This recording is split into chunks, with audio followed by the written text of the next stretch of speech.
Good day and welcome to this edition of Robert Reads for October 2024. We're going to be taking a look at the life and work of Wystan Hugh Auden, more popularly known as W.H. Auden. Wystan Hugh Auden, again more popularly known as W.H. Auden, his pen name, was a key figure in the 20th century literary landscape. He was born in York, England in February of 1907, and his early years were marked with a deep fascination with science. And it was a passion that would later influence a lot of his poetic explorations. His education was at a place called St. Edmund's Hall, Oxford, and this school exposed him to the intellectual currents of his time, and it shaped a lot of his critical thinking and literary sensibilities. Now, his early poetic works were characterized by their formal experimentation and engagement with contemporary social and political issues. His first published anthology was entitled Poems, that arrived in 1930, and it showcased his ability to blend traditional poetic forms with modernist techniques, often exploring themes of love and loss and the human condition. Later on, throughout the 1930s, in that decade, Auden became a prominent figure. Mostly, we could characterize it as being part of the left-wing literary movement, and he aligned himself with social and political causes. And his poems during that period reflected his concern for social justice and the plight of the working class. Now, just before World War II, in 1939, he emigrated to the United States, and this was a significant turning point in his life and his career. He emigrated, like I said, to the United States, where he continued to write prolifically. And in this period, his themes shifted more to broader metaphysical type of topics, religion, mortality, and the search for meaning. In 1941, he spent several years teaching a master's level class at the University of Michigan. There's kind of an interesting anecdote that his graduate students were, in order to pass his class, were required to memorize all of Dante's Inferno and to recite it during an oral examination. Now, that's an astounding feat. That's 4,700 lines of a verse that would have to be learned. And apparently, not a single one of his nearly 2 dozen students at that period, while he was in University of Michigan, failed the class. They had all learned to recite all 4,700 plus lines. Now, I don't know if what was more challenging, whether to learn those 4,700 lines and to recite them back again, or to have the endurance of Auden and to hear it over 2 dozen times.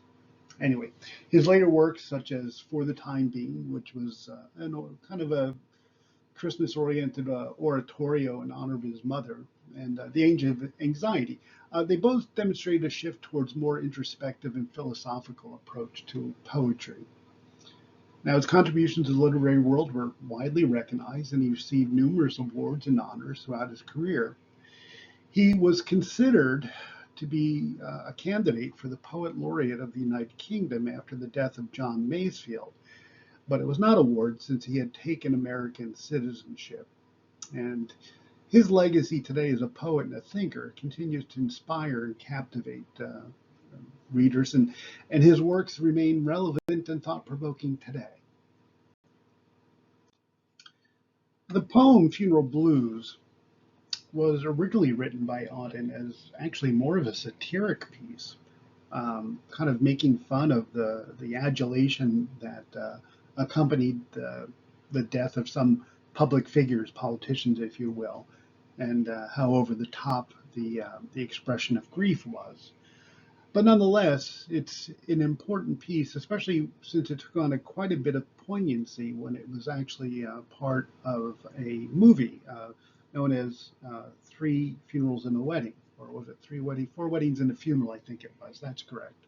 Yes, and it was recited as an expression of grief for someone who had lost their lover, and was read quite poignantly, and created kind of a new understanding of the piece by itself.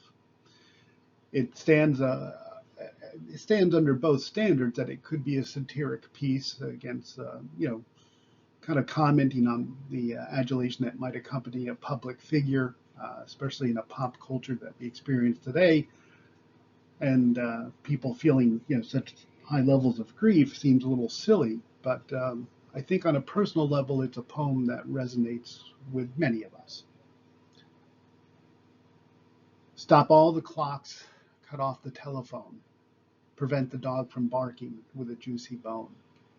Silence the pianos and with muffled drum, bring out the coffin, let the mourners come. Let aeroplanes circle moaning overhead, scribbling on the sky the message, he is dead. Put crepe bows around the white necks of the public doves. Let the traffic policemen wear black cotton gloves. He was my north, my south, my east and west, my working week and my Sunday rest. My noon, my midnight, my talk, my song. And I thought that love would last forever. I was wrong.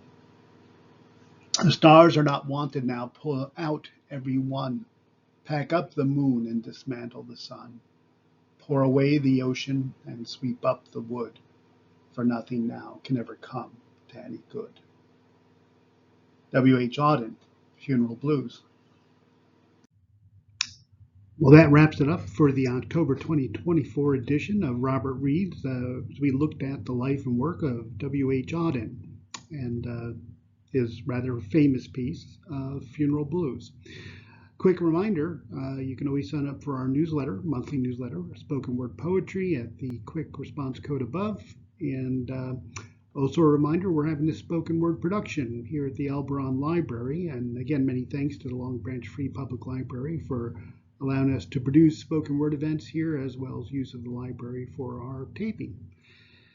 The piece that we're doing is called Verses in Autumn. It is a collection of poetry verse and some essays and a little entertainment piece as well for the season of autumn. Verses in Autumn, October 19th, starting at 2 p.m. It's a Saturday.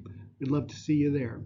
Until next time, this is Spoken Word Poetry and Robert Reads. We'll see you in November.